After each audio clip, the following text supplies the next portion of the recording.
Assalamualaikum warahmatullahi wabarakatuh. Ila hadratin Nabil Mustafa Rasulillahi sallallahu alaihi wasallam wa ala alihi wa azwajihi wa dzurriyyatihi wa qurbatihi wa ahli baitihi wa ashabil kiram wa ila jami'il anbiya wal mursalin wal awliya wa syuhada wa salihin wa tabi'ina ila yaumiddin, khususan ila jami'i masyayikhi ila muntahum wa ila abaina wa ummatina wa azdatina wa masyayikhina wa auladina wa azwazina wa dzurriyyatina wa ahli baitina wa jami'i man tabi'ana wa syaibnu anduillah wa furuhi wa usulihi wa masyayikhihi wa ahli baitihi wa jami'il arwah fi hadil majlis wa ghairuhum. Syai'ulillahi lana wa lahumul fatihah.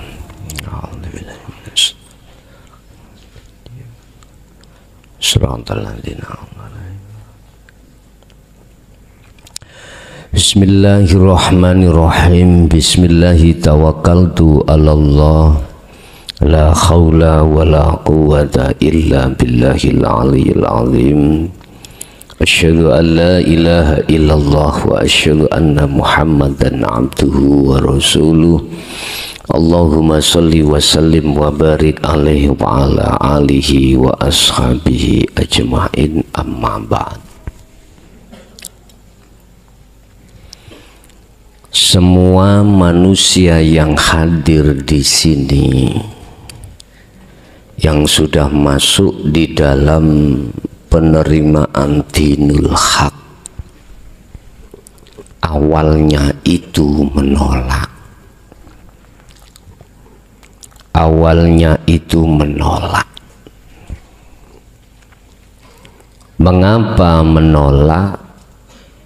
Karena bentuk besarnya sifat basariyah yang ada di dalam diri manusia tersebut. Ketika besar sifat basariyah di dalam diri kita sebagai manusia, itu tertanda bahwasanya nafsu yang ada diri kita itu sangatlah liar, susah untuk dikendalikan. Mengapa susah dikendalikan? Karena kita belum menerima wahyu, menerima petunjuk, padahal petunjuk itu sudah diberikan oleh Allah. Kita menolaknya, akhirnya alat untuk menjinakkan nafsu itu belum kita dapatkan. Sehingga kita masih dikategorikan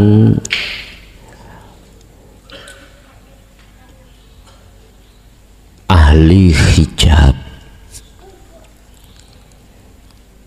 Tetapi ketahuilah bahwasanya seiring berjalannya waktu, Anda pasti menerima hidayah tersebut. Ketika sudah menerima hidayah tersebut, maka apa perilaku, tabiat, kebiasaan ruhaniyah zaman ketika di ahli hijab itu jelas tidak sama dengan tabiat Anda sudah masuk di dalam ahli suhud dan atau belum masuk di dalam ahli suhud, kita masih di pintu ahli suhud. Disitulah Anda akan kebingungan. Ini dinul haq ajarannya benar atau tidak, itu masih 50-50. 50%. Dulu saat di ahli hijab jelas 100% ajaran dinul haq itu gak bener, alias ajaran yang menyesatkan.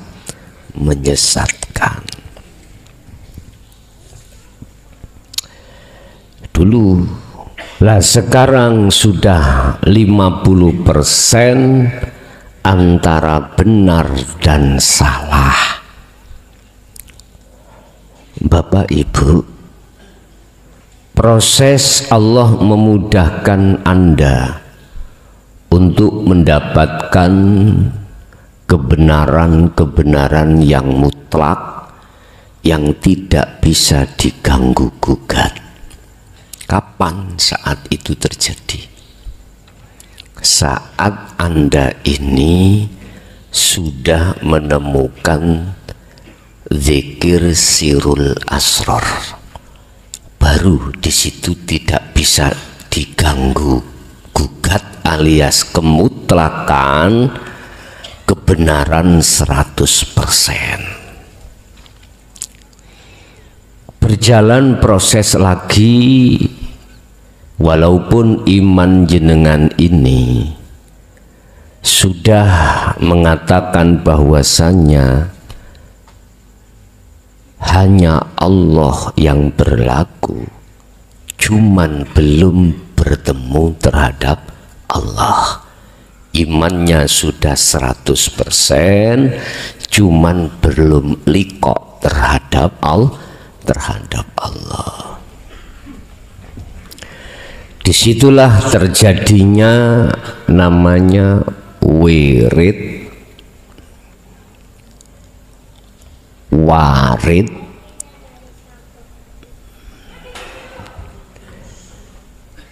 liqa atau bertemu atau makrifat.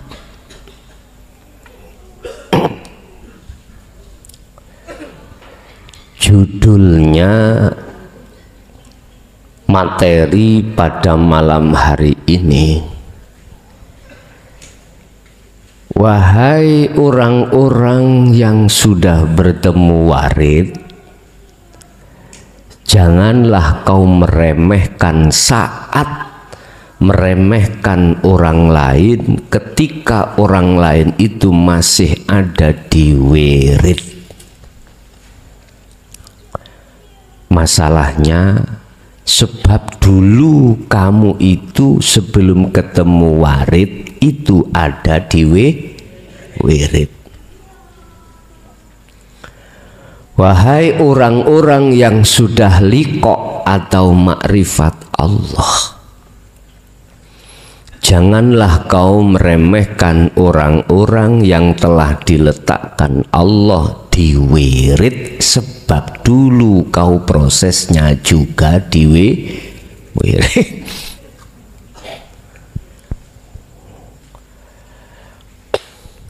Wahai orang-orang yang sudah menemukan wirid, janganlah kau meremehkan orang-orang yang belum ketemu wirid, sebab itu proses. Sekarang bicara wirid. Apa sih wirid itu? Wirid adalah satu amalia yang bisa mendatangkan warid. Apa sih warid itu? Warid adalah anugerah Allah, makhluk yang diutus oleh Allah untuk membimbing si murid ketika wirid supaya bisa sampai makrifat dateng Gusti Allah. Ngomong masalah wirid iku macam dua. Ada wirid yang bersifatkan golek dunyo, golek dunyo. wirid yang bertujuan menemui suksesnya dunia. Man aroda ad-dunya fa'alaihi bi ilmin. Ada wirid yang untuk menyukseskan duniamu. Ilmu. Barang siapa yang ingin sukses duniawiyahnya, fa'alaihi bi ilmin. Anda harus membawa ilmunya. Itu yang ku maksud wirid. Lewat wirid yang diistiqomahkan itulah akan muncul satu namanya karomah. Tutumbak karomah loh ya, bukan. Itu yang kusebut warid, dan warid ini minasyaiton, saking dari setan. Endi si setan itu? Nyun sewu, setan niku ya iso kasih kau wirid Quran loh. Iya. Sampean rawuh datang terhadap seseorang yang kau anggap sebagai ahli mukasyafah. Ahli mukasyafah. Dia nggak pernah kerja, tapi selalu punya uang. Guson nggak tahu kerja kok duitnya uke. Nah, makanya biar tidak seperti aku kerja, ya, kerja. Ya, bentuk kerja saya secara fisik melayani masyarakat. Engko nek gak disambil kerja, gampang ati tomak nang sakliyane Gusti Allah. Nanti kalau kepala desanya selesai, terserah Gusti Allah ndeleh kepala diletakkan kerjanya di bagian lintu, monggo. Walaupun aku juga siap jadi petani kalau Allah itu memang menghendaki jadi petani. Iya, sawah masih ada, walaupun gak ikut punya, nyewa-nyewa kan bisa Pak. Ya di situ. Makanya kita harus waspada bagaimana nafsu kita tidak kemasukan bisikan nafsu tomak. Bagaimana? Gampang.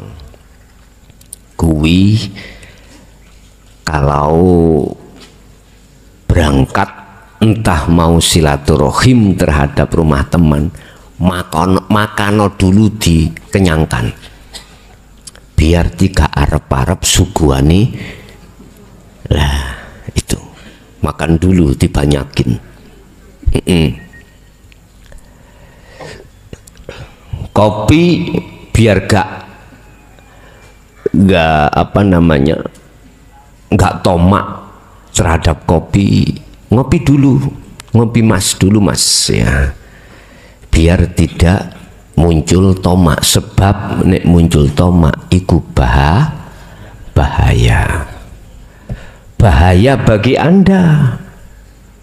Urusan nanti ketika silaturahim terhadap teman saudara dikasih kopi atau tidak, itu Anda gak arep-arep ya, gak arep-arep. Makanya aku sendiri kalau disuruh mampir budal ngaji ku bingung, gak tak ampiri, itu khawatir dikira kok cik sumbungi. Terus saya ampiri, aku njogo tomak.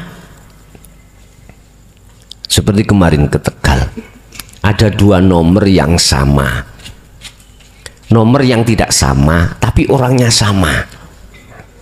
Satu nomor itu dibawa istrinya, satu dibawa suaminya, kedua-duanya ingin diampiri.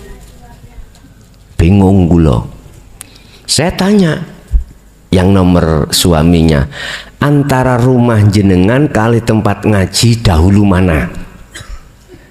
Dahulu tempat kula. Maksud kula, nek satu perjalanan bisa kami pertimbangkan. Tapi kalau dahulu tempatnya ngaji, pikir-pikir si An. Wes. Yang satunya yang dibawa istri, aku nggak tahu kalau itu istri dan suami. Nggih nyuruh mampir, madang dulu Gus. Tahu madang? Makan. Padahal aku sudah menyetel nanti sebelum ke tempat ngaji barangkali di situ ketemu ngapunten Kang Kadah, ketemu kikil. Tahu kikil nggih? Tak jak mampir. Lah kok ono WA seperti itu. Saya tanya, ibu ini rumahnya dengan tempat ngaji dahulu mana? Dahulu saya. Oh, si tak takoi kedua kilometernya. Kilometernya berapa? Nomor 1 dan satunya 6 suama. Kok sama sih ini aku? 6 kilo. Terus mbasa ngoten, habis itu terakhir aku tanya ke bapak, Pak, niki ada jamaah yang ingin ditemui, diampiri. Kula bingung Pak. Nanti kira-kira ya 5 menit dang ya, ngono. Karo-karo nih. Siapa Gus? Tak dudunu nomori. Oh, iku nomor istriku. Jadi, ya sudah satu tempat. Ya alhamdulillah. Yang paling khawatir kula jaga kan itu. Jadi khawatir metu repoti lah. Itu tok rek.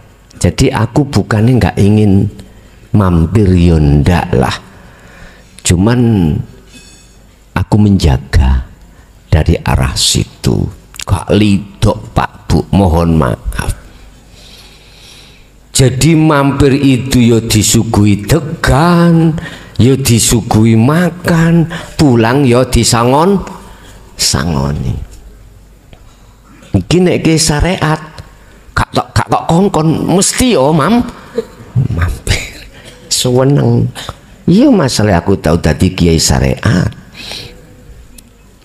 Aku dulu memang koyok ngunu memang. Sekarang takut. Bon.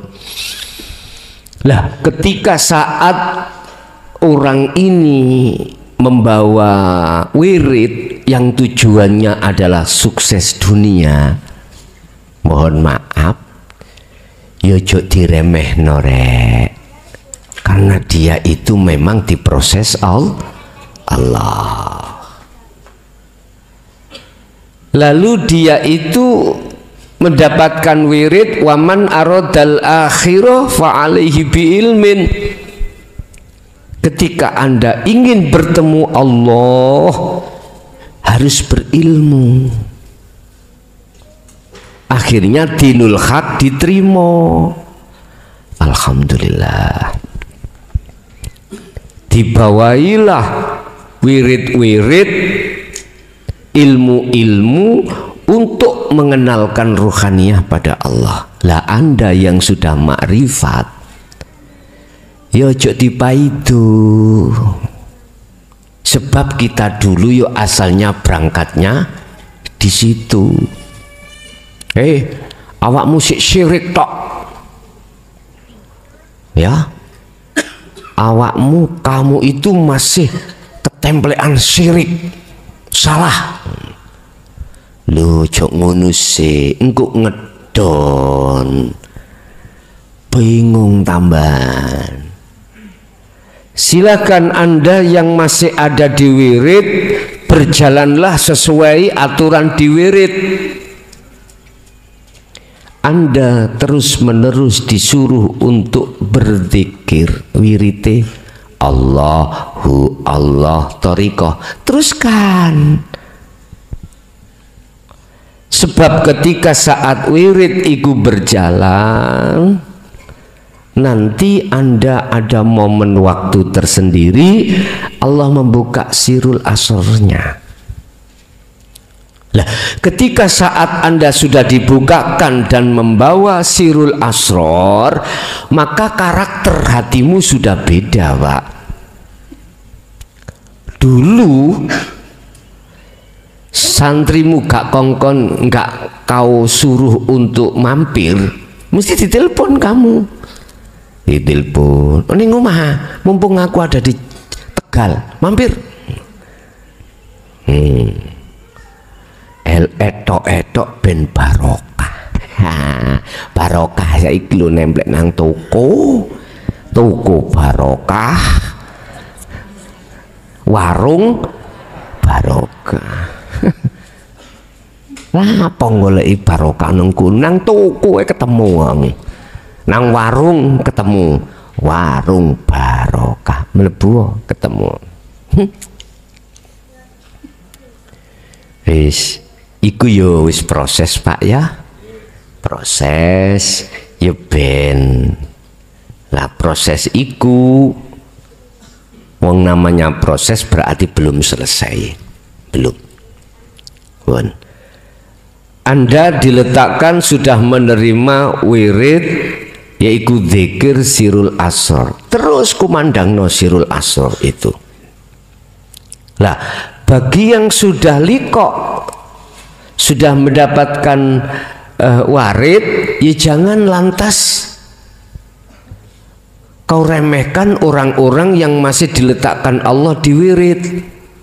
Kadang-kadang ini ya, lah iya saya sudah wirid sirul asor gak ketok opo-opo. Temanku loh, ketemu Nabi Muhammad, ketemu cahaya, ketemu macam-macam, kulo belas kak.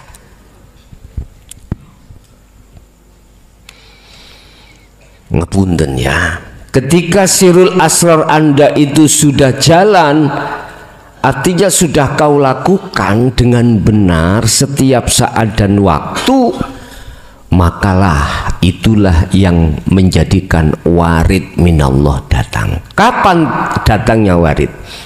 Ini tidak bisa kau prediksi, tidak bisa kau rencanakan. Datangnya itu mendadak, dan tandanya nanti saya kasih tahu. Kalau warid itu sudah datang, apakah warid itu berbentuk malaikat sing gawanteng nek kanggo wong lanang, kanggo wong wedok, kanggo wong wedok iku kanggo wong lanang wayu ngono ta, Gus? Si warid teko iku macem-macem, ya, macem-macem. Gak kudu harus wong lanang gede dawur, awak ndak. Sesuai dengan sifat karakter tabiatnya daripada malak atau malaikat, ndak. Bisa jadi itu berupa sinar, bisa jadi itu berupa mohon maaf mursid kita. Mursid turu kok cari, alhamdulillah jenengan mriki Gus, taek wong aku turu. Lengge, kan sering yang seperti itu. Bisa jadi warid itu Allah datangkan itu tidak berbentuk, tapi terasa. Apa fungsinya warid? Mengusir nafsumu dari jagatnya hati yang selalu menghalang-halangi kau setiap saat dan waktu untuk bertemu Allah. Wa yasudduna an sabilillah, menghalang-halangi dirimu untuk tidak ruhaniyah itu mendekat dan bertemu Allah. Itu warid.